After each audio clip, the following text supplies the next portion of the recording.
দোকানদার ভাই না? দোকানদার ভাই, আপনি কাক ফোন মারছেন? ওই যে বিশুদ্ধবার দিন যে তোমার ঘর থেকে ফিরিস নিয়ে এলাম, সেই বুড়ি আমি ফোন ধরছি। হ্যাঁ হ্যাঁ হ্যাঁ হ্যাঁ, চিনছি, কোন? কই মানে কি ফিরিস আইনা রাখতে না গেলাম, হ্যাঁ হ্যাঁ। ফ্রিজের মধ্যে কলা থে দিছি। আচ্ছা। কলা থিয়ে ঘুমাইছি রে হানা, ওইটা দিছি যে কলা কালা হয়ে গেছে গা, গুইলা গেছে গা, কেবা হয়েছে কা। ফ্রিজের মধ্যে আপনি কলা থা দিছেন কে? কলা ফ্রিজের মধ্যে রাখলে তো ওইরকমই হবো। কেন ফ্রিজ ঠিক করে যাবো না? কিছুমান বস্তু আছে যেগুলা ফ্রিজে রাখা যাবে না, যেগুলা রাখা যায় ওগুলা রাখা লাগবো। আপনি কলা রাখছেন, কালা হয়েছে। কলা তো মানে বেশি ঠান্ডা পাইলে মানে ই হইলে তো 1.5 কেজি কালাই হবে। কলা আনছি, এই 1.5 কেজি কলা কইলাম যে ফ্রিজের মধ্যে তেয়ার দিই, সকালে আবার আমার শরীর দিক পারলাম। তা কলা নষ্ট হয়ে গেল, গাতে পয়সাও নাই। কলা যে ফ্রিজ নষ্ট হয়ে গেল গা তোমার ফ্রিজের জন্য, কি ফ্রিজ কিনা দিলা? ফ্রিজের ভিতরে মাসে কাঁচা সবজি বাড়ি থেকে কিনে নিয়ে বাজার থেকে কিনে নেয়, ওগুলা রাখে। তারপরে ধরেন কিছুমান মানুষে কাঁচা মাংস রাখে, ভাত রান্দা বেশি হইলে রাইতে ওইগুলা রাখে, তরকারি রাখে। আপনি কলা রাখতে কেন গেছেন? আপেল রাখলে কিছু হবো না, কলা রাখলে তো কালাই হবো। আবার এই যে যাওয়া যাইতে হম হম। বিস্কুট খেয়ে দিছি। আচ্ছা। এই বিস্কুট একবারে গইলা পাতলা পায়খানা নাগাল হয়ে গেছে গা, দেখছ?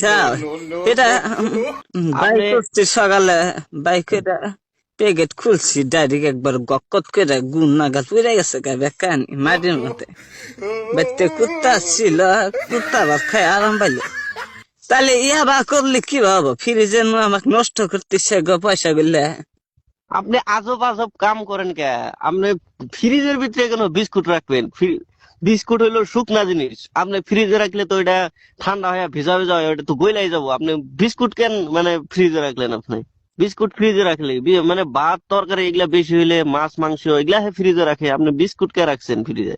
খয়ের মাথা দিছি, সেই খয়ের মুয়াও আইলা যাইলা গেছে গা, একবারে উদা গেছে গা, খয়ের মুয়াও খাইবার চাইলাম না। ফ্রিজের মধ্যে শুকনা জিনিস থুলে তো নষ্ট হবো। আপনি খই রাখছেন, খইয়ের মোয়া রাখছেন, তারপরে বিস্কুট রাখছেন, এগুলা রাখলে তো নষ্ট হবো। সন্দাস ভাই, হ্যাঁ তোমার ভাবি। পাও ধরে কই বাবা, তুমি এই ফ্রিজটা ঘুরানো, ঘুরানে আমাকে পয়সা দিয়ে ঘুরা দাও। আরে, ভয় বস্তু বানি ফ্রিজে তুলি নষ্ট হয়ে যা, আমাদের না সহ্য হবে না। গরিব মানুষ, লেখাপড়া জানি না, কোনটা থেকে কোনটা টিভি দিয়ে কি জায়গা। আমার কথাটা শুনেন। ফ্রিজ তো এরকম ঘুরা নেওয়ার কোনো সিস্টেম নাই। মানে আপনার যদি কিবা নষ্ট হইতো বা কিবা খারাপ হইতো, ওয়ারেন্টি থাকে, আমরা ঠিক করে দেয়া হারতাম, বুঝছেন? কিন্তু ওইরকম তো ঘুরাই নিয়ে আমি টাকা ঘুরাই দিবার পারবো না। আপনি ফ্রিজটা আপনি ভালো করে দেখেন কি বস্তু রাখা যায়, কি বস্তু রাখা না যায়, ওইগুলা বস্তু রাখবেন। আপনি না বিস্কুট গো, দেখলাম, সব দেখলাম। মাছাল কাবার দে কলা টলা আমি যাবি থিলে হারি টকটকা থাকে, ভালোই থাকে। তোমার মানে পচা চোতা ফ্রিজের মধ্যে থুলে হারি বস্তু ঠিক থাকে না, নষ্ট হওয়ার জায়গা কাম হবো না, ফ্রিজ ঘুরা দিম। আপনি কলা রাখবেন না, খই রাখবেন না, এগুলা বস্তু রাখলে তো নষ্ট হবে। আপনি কাঁচা সবজি বাজার থেকে কিনে নিয়ে এনে রাখবেন, তারপরে মাছ মাংস এগুলা রাখবেন, ভাত তরকারি এগুলা রাখবেন। আপনি খই মুয়া তারপরে কলা এরকম বস্তু রাখেন না, তাহলে তো নষ্টই হবো। খাবার দা বস্তু পাতি সব ফ্রিজের মধ্যে ঢুকা, তুমি খামুখি। খাওয়া বাদ দিয়ে তো রাখতে পারবেন না। আপনি আপনি খাওয়া দাওয়া যেগুলা বস্তু বেশি হবো, মাসে ছেড়ে দিলে গন্ধ ওঠে না তো, ওইটা মানে ফ্রিজে রাখলে গন্ধ উঠতো না না। গো, আপনি আমি এলকা বুঝি, আমার বাচ্চা মানুষ টানুষ নাই, অত বস্তু টান দি না কিছু না, যে হেনে আন দি ওই হেনে খাচ্ছি আমি।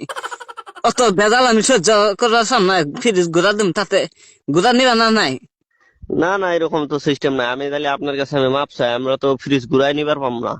মাইস্টাল্লাহ সারা জীবন বস্তু থিয়া খাইলাম, কোন বস্তু নষ্ট হয়ে যায় না। আজকাল তোমার কাছ থেকে ফিরেছে না, সব বস্তুই নষ্ট হয়ে যেতেছে কা। আপনি ফ্রিজ চালাতে পারেন না এখন, এটা তো আমার দোষ না, এটা আপনার দোষ। চলা যায় না, তোমরা চলা আসো, তোমরা নিয়ে যাও গা ফিরে, নাক বানাই না। ঘুরাই নেওয়ার তো সিস্টেম নাই। আপনার নষ্ট হইলে আমরা হাইরা দিবার পারতাম, ওয়ারেন্টি থাকে, ঠিক করে দিবার পারতাম।